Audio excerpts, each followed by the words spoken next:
was able to push it,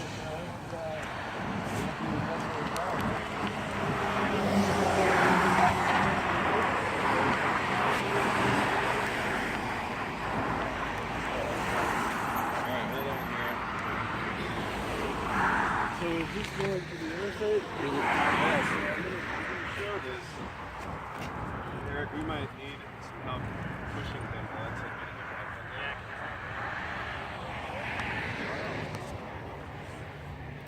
Alright, so we are out here.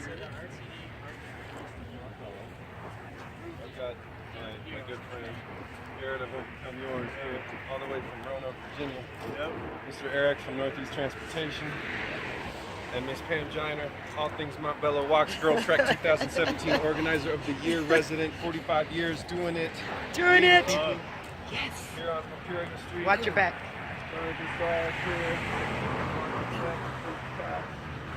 All right, so we just came from some detached sidewalks next to McDonald's, just north of here. This path is pushed to the edge. That's Garrett also has a slope going pretty far down too, right? Yeah, and I just said, I'm using a motorized scooter, but if I was manually wheeling, that was quite a slope. That would be difficult to maintain. Yeah. If I was having to push myself manually in a wheelchair. So looking at how fast the cars are going and running by the interstate. So what we're going to show right here is we're going to be moving. So just for context. New train station, Peoria Station, just 4 or 5, like 7 or 8 blocks down here. New construction is going to be happening here on I-70 in the next couple of months. So we've got a lot of changes here. There's promised sidewalks, but we're documenting to make sure the story of people with disability is seen and understood from how to get to a practical trip to the station. So this is a case in point. We've got. And this has been here for years. Pam, how long has it been like this? 51 years. They haven't done anything out here since they built this community in 1969. Right, exactly. So we are showing a culture of disconnection to this experience in such totally getting onto a highway. So people are flying here without any safe access point for pedestrians, wheelchairs, older adults, kids. So yeah, let's go ahead and go. And Pam and I are literally out here. We're blocking. We'll make sure you're safe, but we want to see how you maneuver this. Just really imagine, how is he going to get up that hill? Now he's a professional, mind you. Look, see, he is stuck.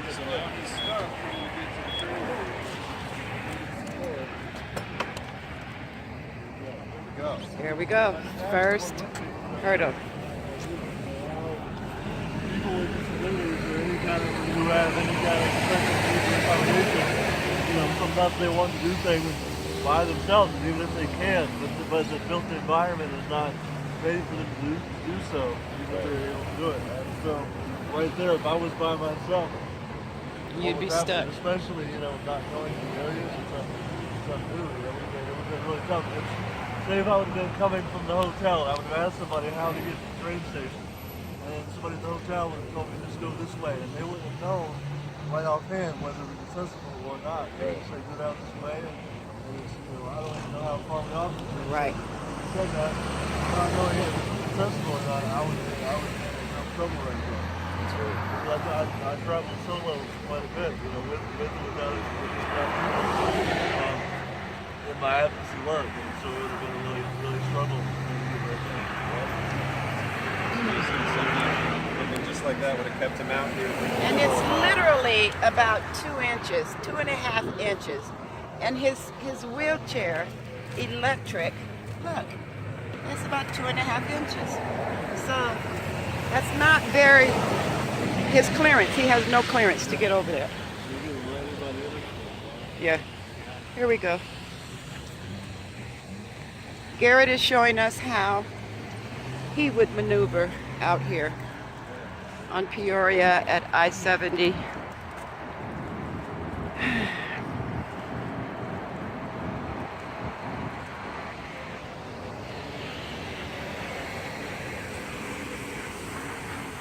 like he was saying, what if he was alone out here and he doesn't know the neighborhood, but leaving the hotel, someone would say, oh, just go south a couple of blocks and you'll be at the train station. Well, he has no idea what he has to go through from the hotel to the train station. So yes, his assumption that it should be mobile, that he should be able to get there, is correct. But when he gets out here, it's a totally different thing.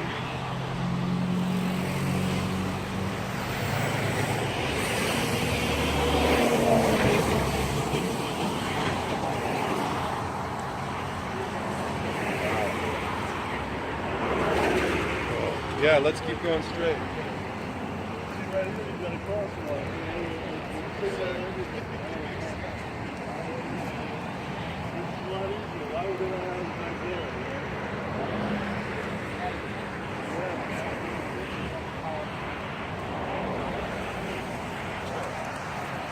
an important point.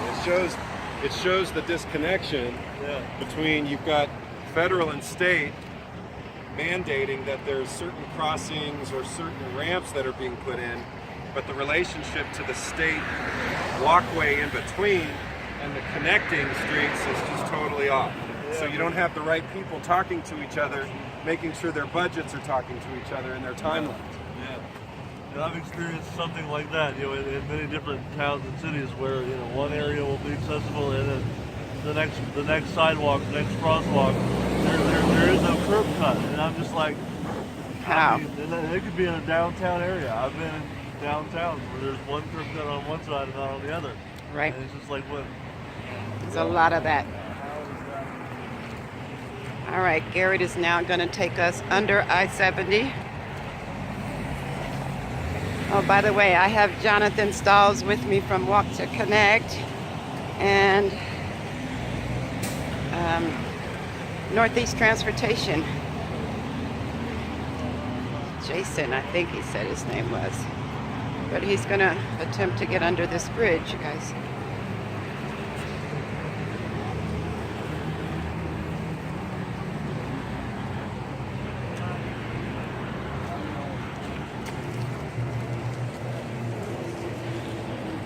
Now you notice he is riding on the high end. On the high end, trying to keep from falling down.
Very narrow, and this is a tiny, tiny chair. You notice that? Yeah. Yeah.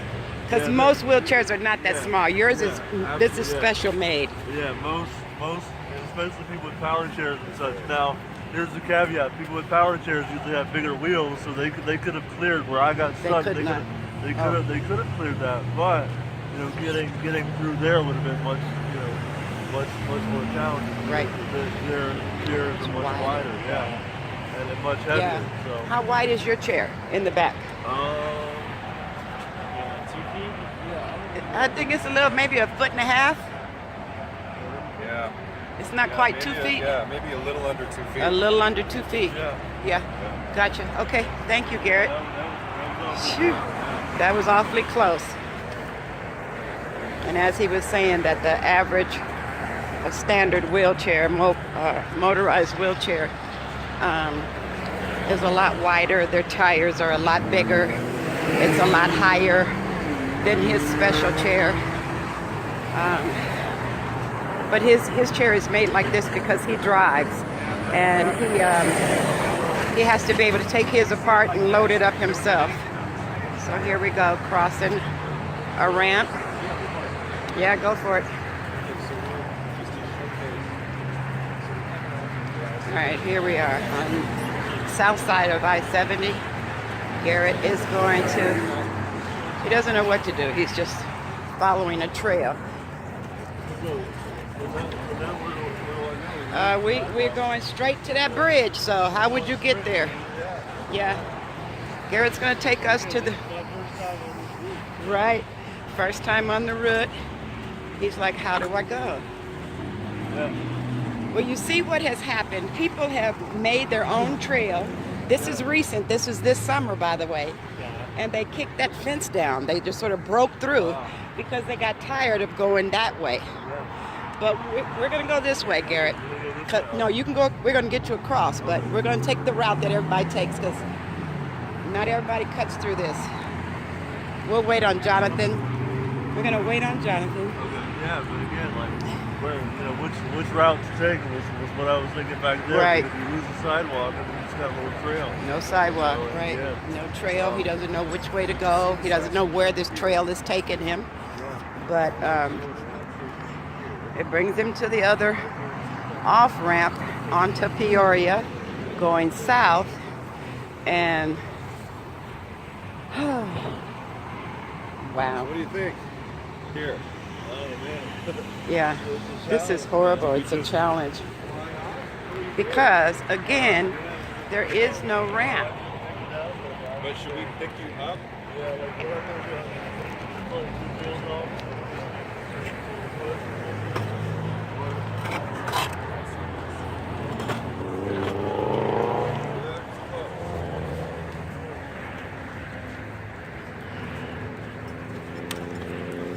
So do you want to go through there or take him this way? Whichever. What do you think? I would do this Yeah, let's because do they're that. going to close this up. They're selling this. So the sheriff will go this way. We're going to go this way, Garrett. Yeah. But again, you know, you had to block traffic coming off the Right. interstate. You know, I had to just block stopping, traffic. Right. Yeah, what would you have done? You'd had to sit there and wait I had to sit there and wait, yeah. until somebody stopped? And a lot of times people in wheelchairs and things like that, you know, obviously are low to the ground, so you're not always seen. So, You're not seen correctly.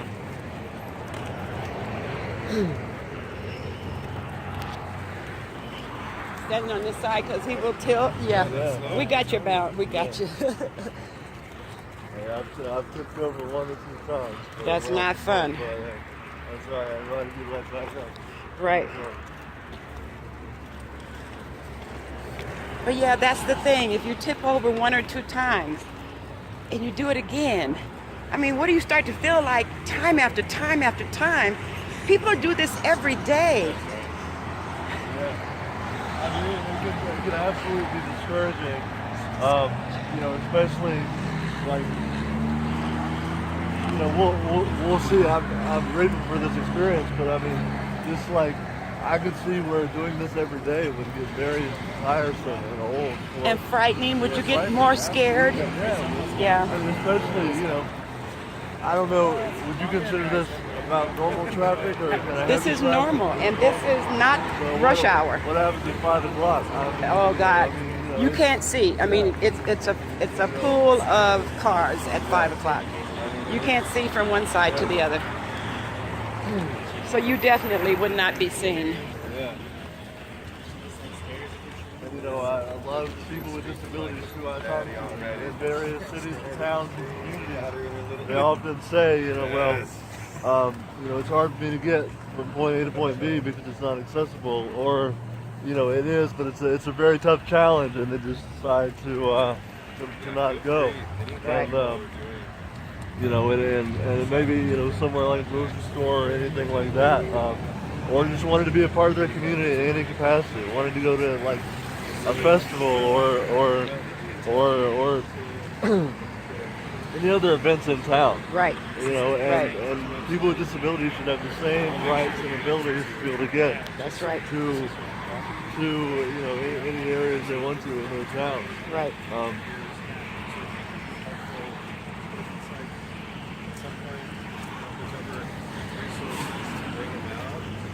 This is the area where we are requesting that the city of Denver connect sidewalks to the work that CDOT has promised to give us. This is the way we would be walking, so we want them to give us sidewalks here.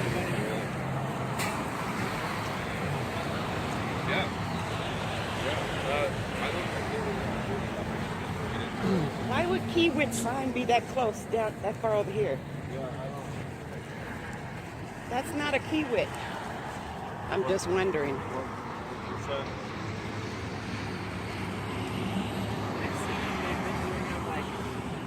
When you leave like the construction area, how it says like thank you, because they'll do it on the very.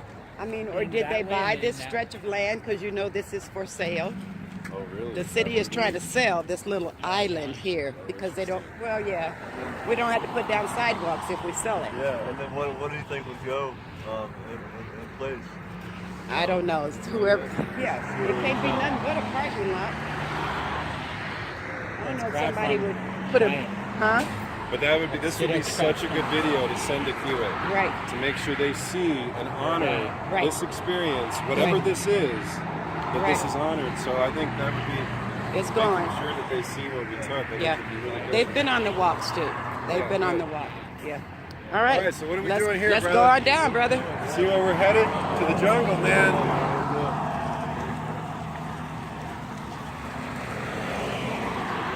Now, Garrett is really, really experienced at maneuvering his chair. You need to know that.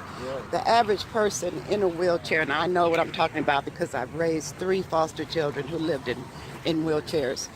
But Garrett knows how to balance. He knows how to deal with the grade of the ground. Like if there's a slope, he'll go high, or, you know, he'll slow down when he knows it's bumpy and he's on a grade. All of that plays into how he drives and how he maneuvers up here. And it is so unfair to the average handicapped community who doesn't know how to maneuver those huge wheelchairs. I mean, if they fall over, they can't pick it up. He can pick this one up because it was special made. He can take it apart and stand it up. But the average person cannot. All right, look at this city. You think you guys could chop this stuff down before winter? It's going to be a problem for people. And Garrett, you're actually I'm gonna ask you to get in the street only because that is a really high slope over there where those signs are. I don't want you that way. We're just gonna stop traffic. Perfect time. Come on. Turn around. Yeah, I want him to watch the traffic while we do this. Yeah. Don't even try it.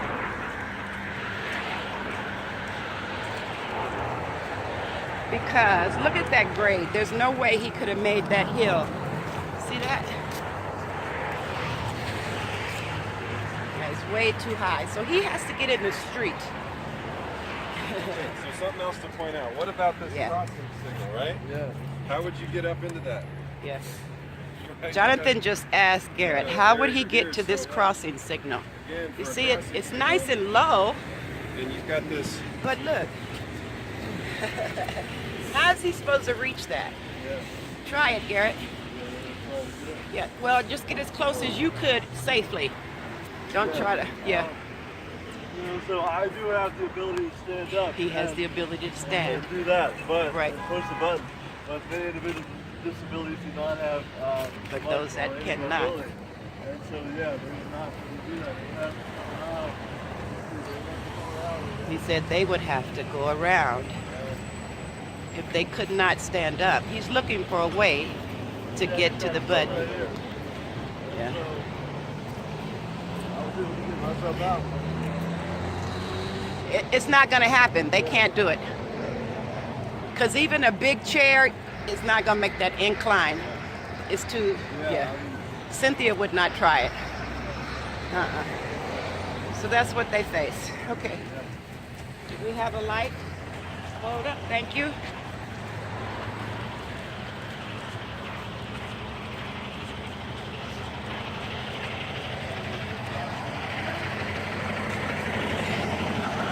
We are at 38th. After doing a walk like this with the supermarket, one of the things that came up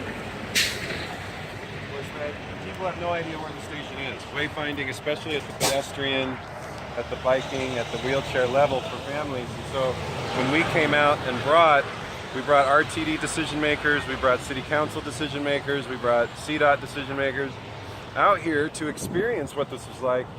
Probably within a month, we came back out and walked this route, and we saw that these signs were installed. So, yes! That's awesome.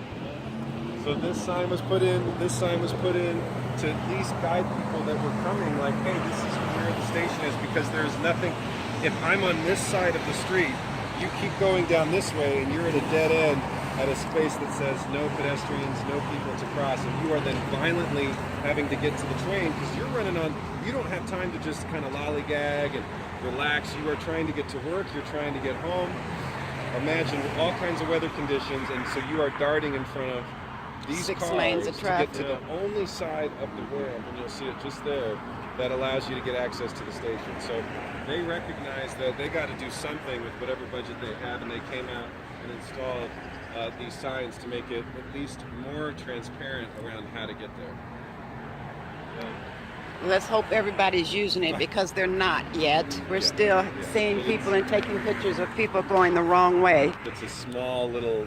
It's a beginning, though. It's a beginning. It's a beginning. Here. Right, and you don't see it. It needs to be like prominent. Right, telling people to cross. All right.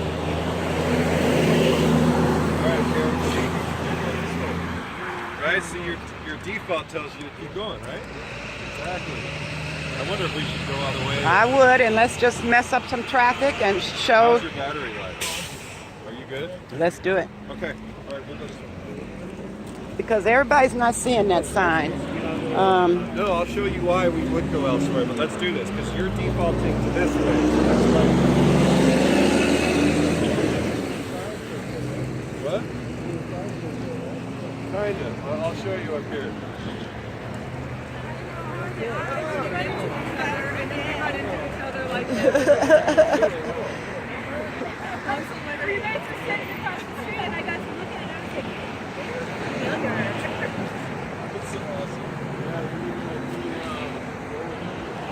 All right.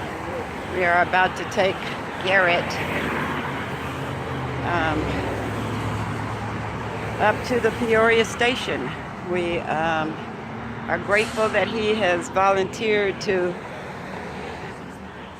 take this walk with us to show us the obstacles that people who are immobile and in chairs, the obstacles that they have to overcome just to get to a bus. So we'll start part 2 of this in just one moment.